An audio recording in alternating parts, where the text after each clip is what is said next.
So today I wanted to talk about the arguments for an abolitionist approach to animal rights activism compared to the sort of reducetarianism approach or animal welfare approach and so on.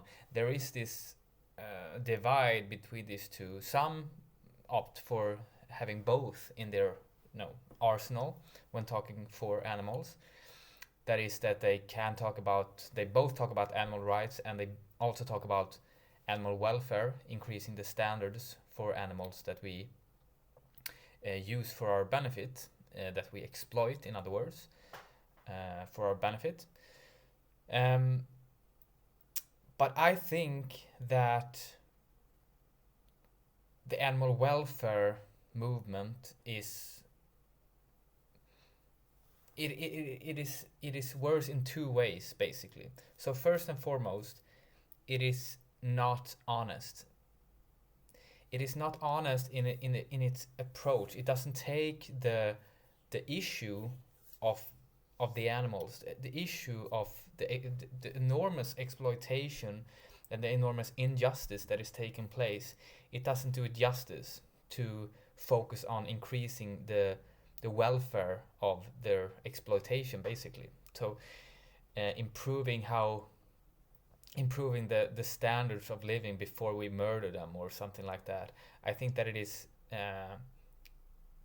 not respectful for anyone involved when you talk in those terms. So it's not respectful to the animals because you are not standing up for their rights. And it's not respectful for the one that you are talking to, the one you are doing the activism for, or against. You're talking to someone about animals. It is not respectful to them because you are not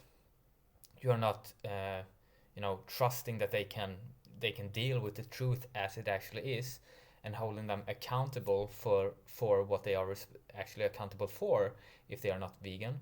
And it's not respectful for yourself as an activist because you are not true to yourself. You're not speaking in a way that is true to your own values, because you do value veganism as the way to live. um, you know veganism as the principle that you reject animal exploitation in both thought and in action. That is what veganism is about. And so I think first and foremost it is not respectful for anyone involved to speak about animal welfare. Just imagine yourself being in the animal's position. What would you like? How would you like activists to speak on your behalf? Would you like them to speak to better your conditions in an exploitative state? Being exploited in a better way, or would you want the activists to hold people accountable for the exploitation that they are indeed responsible for if they are not vegan, and have them change their ways as of today? So that is the first major thing about the abolitionist approach that is better, that it is honest and direct and holding people accountable, just like you would want to be, uh, uh, just like you would want others to stand up for you if you were in the animal's position. So it weakens the message if we talk about welfare. It makes this injustice seem as somewhat of a lesser injustice, when in fact it is the most serious injustice that has ever taken place on this earth. I'm not saying that these animal lives are worth more than human lives. I'm not saying that at all, but I'm saying in pure, the numbers are so extraordinarily high, both right now and in history. So combined, we have exploited so many trillions of animals. You cannot even comprehend. So I don't think at all that it is a stretch to call this the most serious injustice to ever have happened on Earth.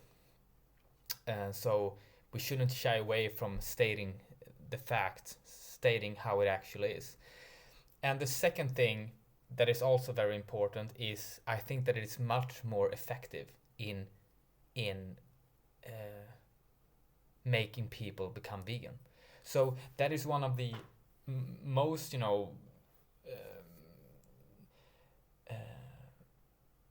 the most common arguments for reducetarianism or for animal welfare approach is that it will not scare away people from taking the steps towards veganism and eventually become vegan. So they say that if we have this abolitionist approach, that will scare people off and they will not take any steps at all.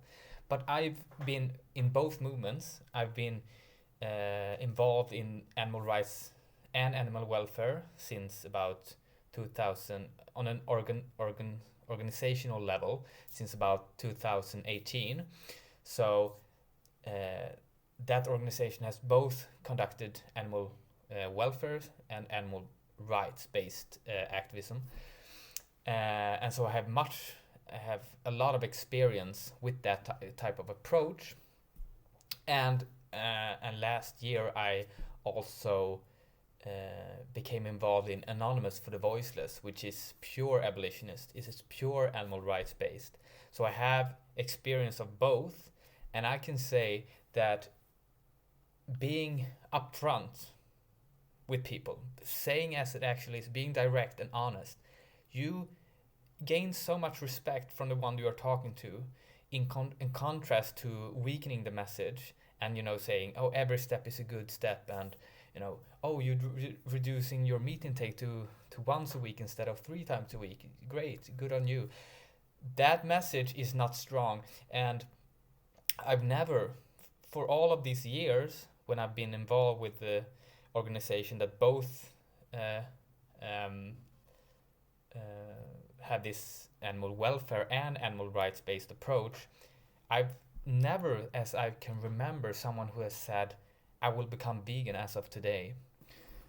Perhaps I have made some people question their way of life, and perhaps some have reduced and all of that, sure, but I've never, as I can remember now, anyone that has said, I will, as of today, I will no longer abuse animals and exploit animals, and I will become vegan.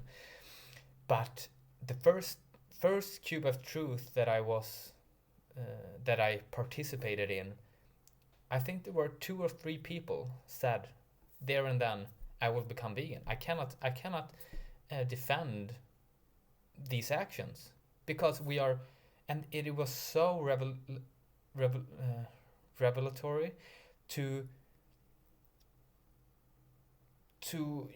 have that response from people when you are talking directly to people about animals. Because before I was hesitant to join this organization and go into and join the Cube of Truth, because I thought that, oh, this will never work. People will they will not listen, and they will become angry, and they will become very defensive. But what I found is that people respect the honesty. They respect you standing up for the most oppressed. They respect that tremendously. And so, yeah, sure, most people will just walk by, of course. But those who stop, often it will lead to good conversations, and sometimes even to people declaring there and then they will become vegan. And so, and even if they don't become vegan, those you are talking to, that it will surely be much more effective in them reducing and eventually becoming vegan than if you do this animal welfare based approach, or reducetarian based approach, or vegetarian based approach, where you sort of encourage every step toward veganism, instead of holding them accountable and saying that as long as you are paying for this, you are responsible for animal exploitation. And people just they answer, from my experience, very well to this sort of direct approach. And I think it is much more effective, both in making people become vegan, from that day, and also taking small steps, which is, I don't encourage that at all, but if it is more effective in getting people to take small steps, then it is also effectively more. Then it is also more effect. It is a better way for that than talking about encouraging small steps and all of that. So I think that to summarize this sort of this video, I think that we need to stand up for the animals in the same way that we would want to be stood up for if we were in the animal's position. And this is exactly what Anonymous for the Voiceless is encouraging through their activism. So I encourage you to join Cubes of Truth wherever you are. So it is extremely rewarding. It's an extremely rewarding type of activism, because from the organization, they don't say hold back what you think and what you want to say. They say stand up for the animals in the most direct way that you can. And you shouldn't never be rude or something like that. It's just standing up for the animals as you would want to be stood up for if you were in the animal's position. So a direct approach, an honest approach, where the actual victims are in focus all the time. The animals should be in focus all the time. And I found that it's a very rewarding type of activism, and it's a very effective type of activism. And I encourage you to join Cubes, and also stand up for the animals in your private life outside of Cubes, because if you are honest, you can it will feel better than if you shy away from the honesty and the directness. So yeah, that was basically what I wanted to talk about today, and I'll see you guys soon.